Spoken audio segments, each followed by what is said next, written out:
네, 오늘 말씀은 진리는 쓰라린 것입니다. 라고 하는 제목으로 우리 함께 하나님 말씀을 나누어 보겠습니다.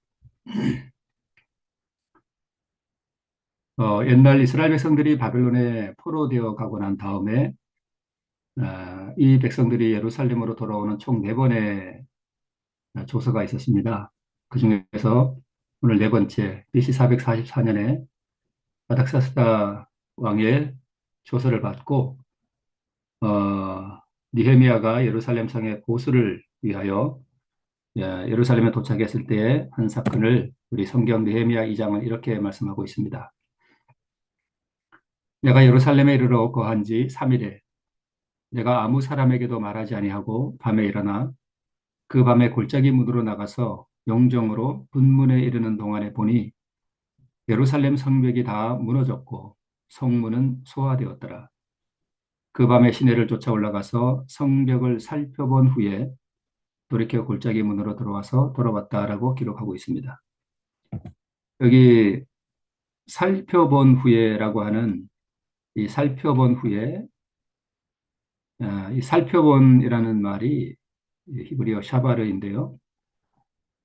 시편 51편 17절에도 하나님의 구하시는 제사는 상한 심령이라고 기록하고 있습니다. 여기에도 상한 심령이 샤바르인데요. 두 단어가 완전히 동일한 단어는 아닙니다. 그러나 발음이 아주 비슷합니다. 이 샤바르라는 말은 발음이 서로 비슷한 단어인데요. 몇 가지 뜻이 있습니다. 첫 번째는 깨부수다, 찢다 또는 깨뜨리다라는 뜻이 있고, 두 번째로는 살펴보다 또 검사하다라는 뜻이 있고요. 세 번째로는 소망하다 또는 바라다라는 그런 의미가 있습니다. 완전하게 동일한 단어는 아니지만 아주 발음이 비슷한 이 세 단어를 우리가 종합해 보면, 첫째, 성령의 비주심을 따라 무너진 성벽을 살펴보았던 느헤미야와 같이 무언가를 살펴보는 것을 말하는 것이고요. 두 번째는 비통함 가운데서 마음을 찢고 상한 마음으로 하나님 앞에 부르짖는다라고 할 때 그 상한 마음도 샤바르입니다. 세 번째, 그러한 상태에서 베푸시는 하나님의 은총을 바라보고 또 소망을 바라보고 하는 것이 바로 또 이 샤바르입니다. 어떤 한 성에 두 사람이 있었는데 한 사람은 아주 부자였고 양과 소가 심이 많고 또 그 성에 가난한 사람은 딸랑 암양 새끼 하나뿐이었는데 근데 이 부자가 자기에게 온 손님을 대접하기 위해서 가난한 자의 하나뿐인 암양을 빼앗아서 그 행인을 대접했다라고 말합니다. 나단 선지자가 다윗에게 이러한 비유를 주었을 때 다윗은 노에서 그런 자는 죽어야 한다라고 말했습니다.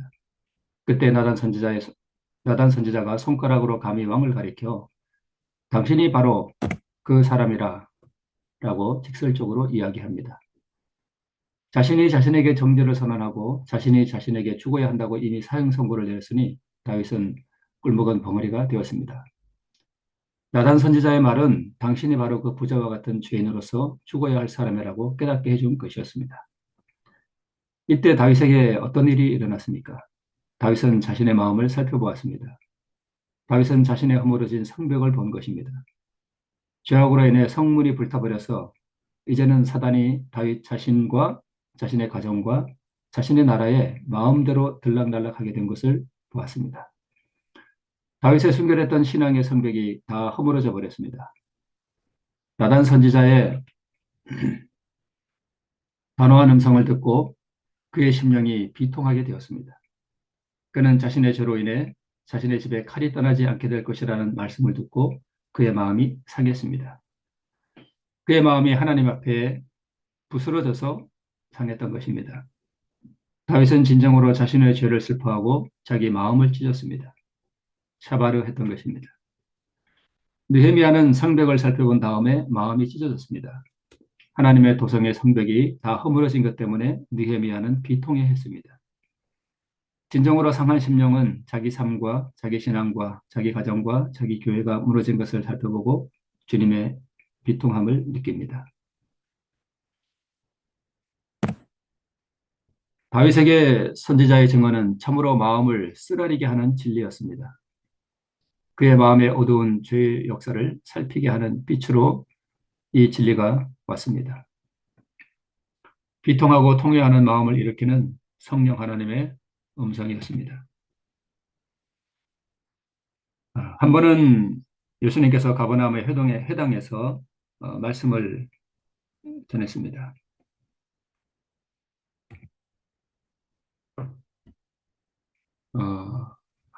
예수님께서는 이 이스라엘 백성들에게 하나님의 자녀요, 아브라함의 자녀라 하는 너희가 지금 속박 상태에 놓여 있다라는 것을 말씀했고, 너희는 죄악으로부터 구원을 얻어야 할 죄인들이라는 사실을 밝히 보여주었습니다.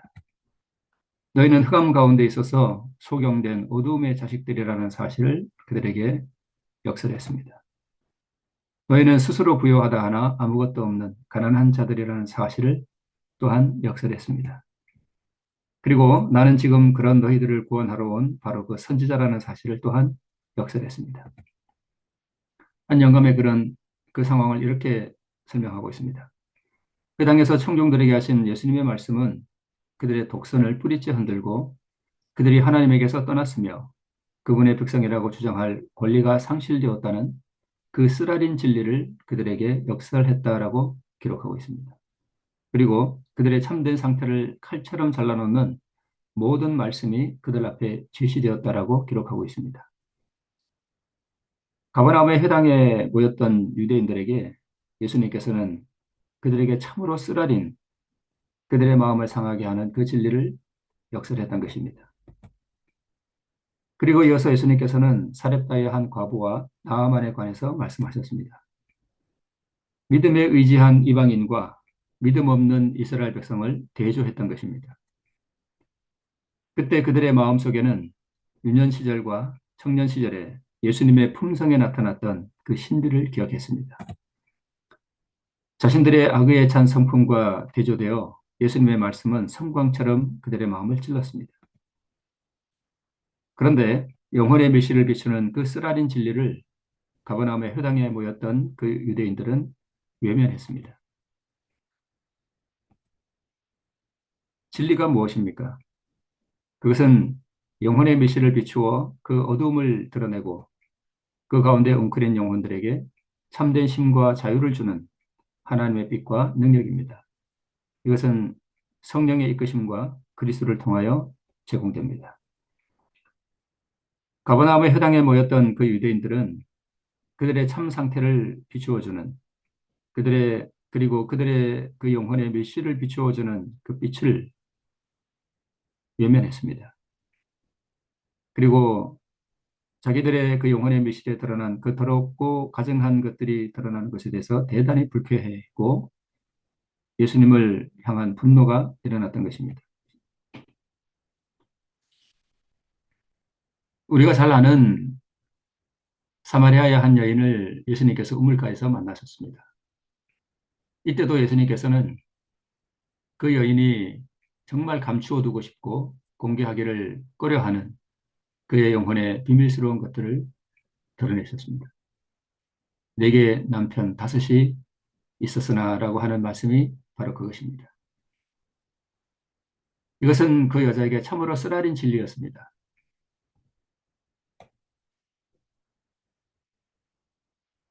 미국 개척 시대에 목재 사업을 하는 사람들의 정착지가 있었습니다. 주민들은 교회의 필요성을 느끼고 예배당을 세운 후에 목사를 초청했습니다. 얼마 후에 한 목사님이 그곳에 부임해 왔습니다. 그리고 목사님은 마을 사람들로부터 아주 큰 환영을 받았습니다. 어느 날 목사님은 강가를 산책하다가 자기 교인들이 강 위쪽에서 강물을 따라 떠내려온 통나무를 끌고 오는 것을 보았습니다. 그것은 강의 상류에서 목재 사업을 하는 사람들의 통나무였습니다. 그리고 그 각각의 통나무에는 그 끝에 그 목재 사업을 하는 소유주의 도장이 찍혀 있었습니다. 그때 목사님은 실망스럽게도 교인들이 나무를 끌어다가 이름이 쓰인 그 끝부분을 잘라내는 것을 보았습니다. 다음 주 주일에 목사님은 설교 시간에 도적질하지 말지니라는 말씀을 아주 강력하게 전했습니다. 설교가 끝나자 성도들이 줄을 이어 열광적인 찬사를 보냈습니다. 목사님, 오늘 설교에서 정말 은혜 많이 받았습니다. 목사님의 말씀은 아주 강력하고 세밀한 하나님의 음성이었습니다. 라고 찬사를 보내면서 집으로 돌아갔습니다. 그때 목사님은 이제 교인들이 통나무를 훔치지 않을 것이라고 기대했습니다. 그런 기대를 가지고 다음 주에 강가로 나가서 보니까 교인들이 변함없이 통나무를 훔치고 있었습니다. 삶의 변화가 없는 그 모습으로 인해 목사님은 괴로워하다가 다음 주에도 동일한 설교를 하고 이번에는 끝을 다르게 맺으며 아주 직설적으로 설교를 마무리했습니다. 여러분, 구덕질을 하지 말고 이웃의 통나무 끝을 자르지 마십시오. 라고 설교를 했습니다. 설교가 마쳐지자 교인들은 즉시로 교회 회의를 열어서 목사님을 그 교회에서 쫓아냈습니다. 심령을 살피게 하는 그 목사님의 설교가 그들을 아주 불편하게 했습니다. 마치 가버나움 회당에 모인 유대인들에게 예수님께서 그들의 영혼의 메시를 드러내 보여주었던 것처럼, 그리고 가버나움 회당의 그 유대인들이 불편해했던 것처럼, 또 분노했던 것처럼 이 교인들도 그 목사님의 설교가 그들을 아주 불편하게 했고 그 심령을 살피게 하는 그 설교가 그들로 하여금 분개하게 만들었습니다. 그들은 자신의 삶을 고치기보다는 그들의 위선적인 내면을 들여다보게 하는 그 거울을 깨버리기로 선택했던 것입니다. 그들은 자신들의 무너지고 허물어진 성벽을 보여주는 것을 원치 않았습니다. 그들의 마음의 성문이 불에 타고 사단이 그 문을 통해 들락날락하며 그들의 삶이 변화되지 않는 것을 보여준 것을 그들은 견디지 못해 했습니다.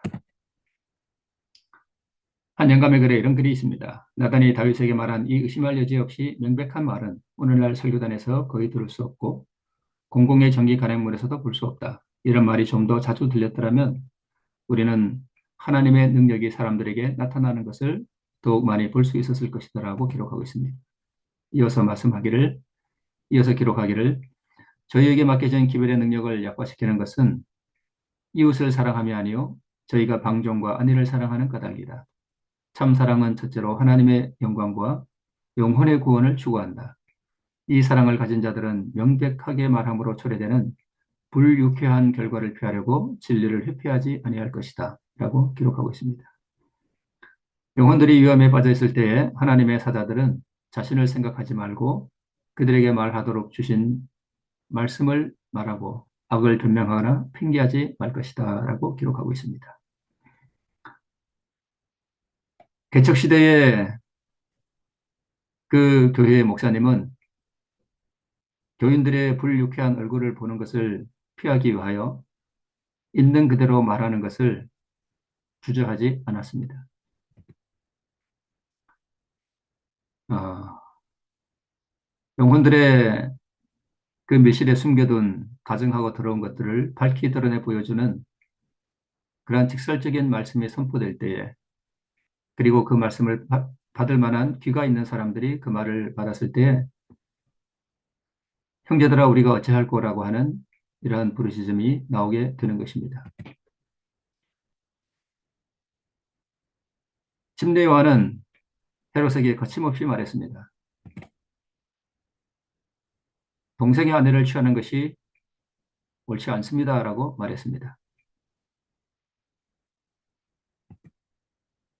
헤로디아가 요한을 원수로 여겨 죽이고자 했으되 하지 못한 것은 헤롯이 요한을 의롭고 거룩한 사람으로 알고 두려워하여 보호하며 또 그의 말을 들을 때에 크게 번민을 느끼면서도 달게 들었다라고 마가복음 6장에서는 기록하고 있습니다. 어쩌면 가버나움 회당에 모였던 유대인들보다도 헤롯이 더 양심에 예민한 사람이었는지도 모릅니다. 가버나움 회당에 모였던 사람들은 영혼의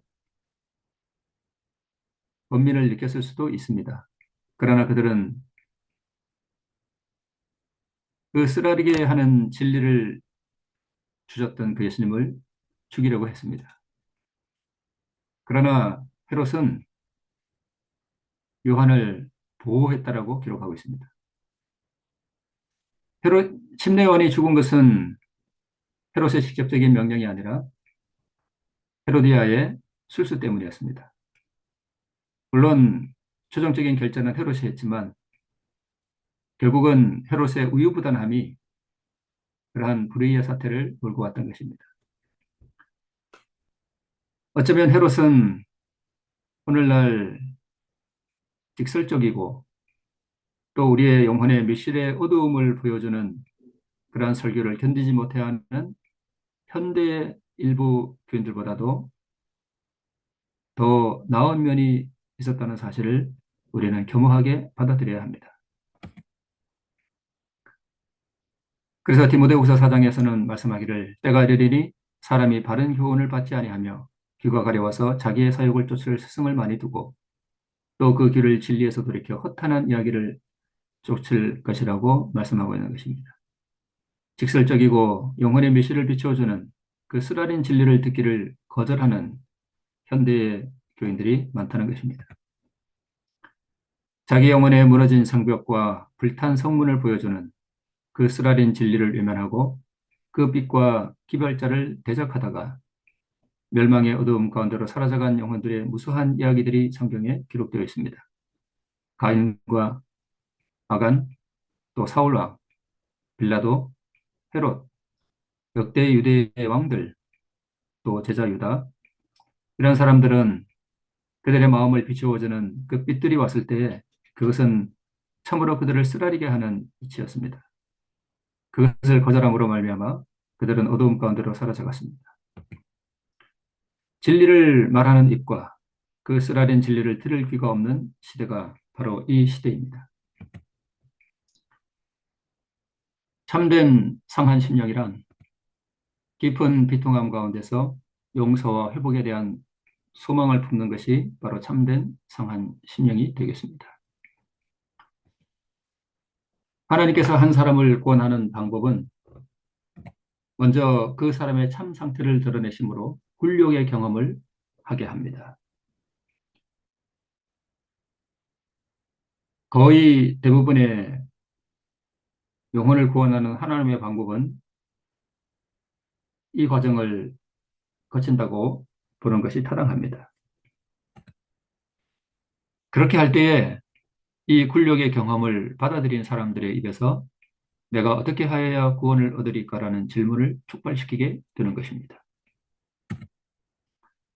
이것은 구원에 대한 필요를 느끼도록 하는 하나님의 은혜입니다.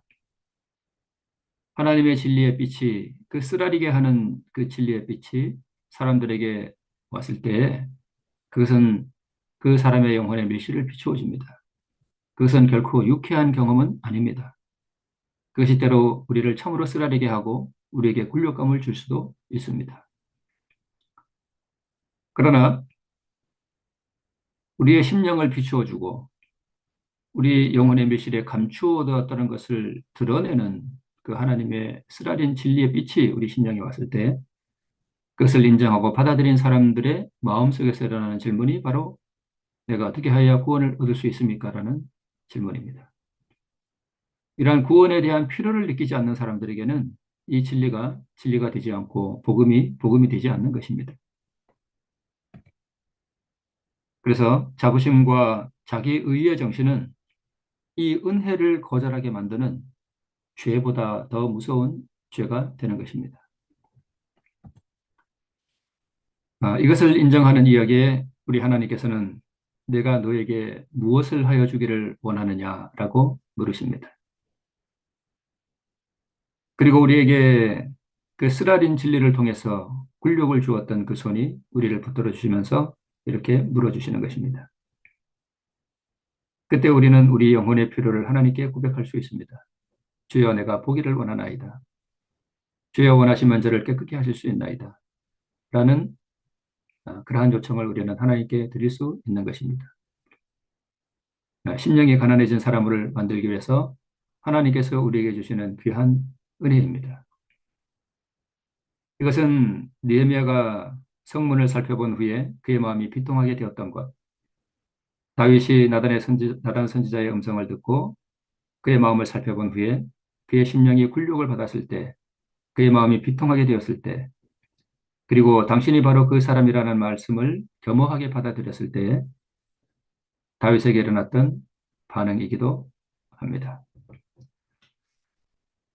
개척지에 교회를 세우고 목사를 초청했던 그 사람들은 그들의 마음의 상태를 드러내주는 이 쓰라린 진리를 외면했었습니다. 그리고 성경의 무수한 사람들이 이 진리를 거절함으로 말미암아서 그들은 어두운 멸망의 구렁이로 내려가게 되었던 것입니다.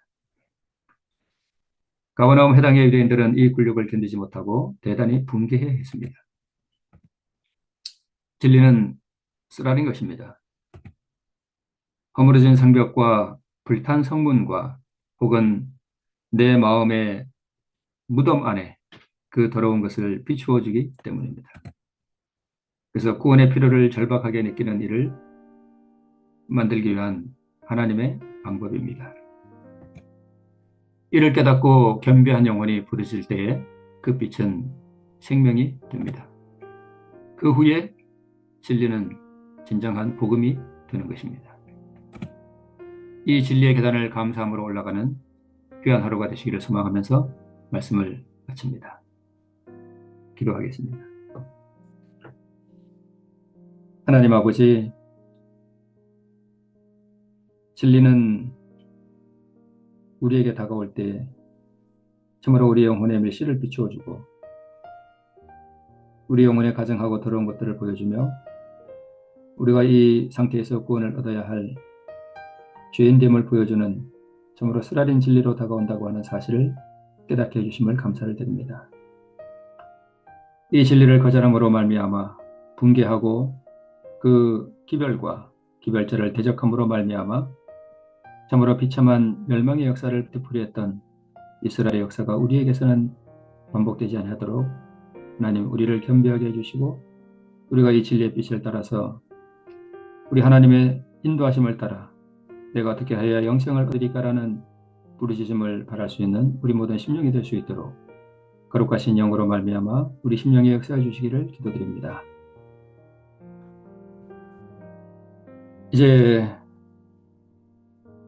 이러한 겸비한 마음으로 우리가 하나님 앞에 우리의 필요를 역설할 때 우리에게 굴욕을 안겨준 그 손이 우리를 붙들어 주시며 우리를 새롭게 하시며 또 우리로 영원한 구원의 길을 보여주시고 인도하신다는 사실을 우리가 이해하고 깨닫고 다시 한번 그 따뜻한 손에 우리의 영혼을 의지하는 귀한 하루가 될 수 있도록 우리 모든 이들에게 역사해 주시기를 바라오며 또 감사를 드리며 예수님의 이름으로 기도합니다.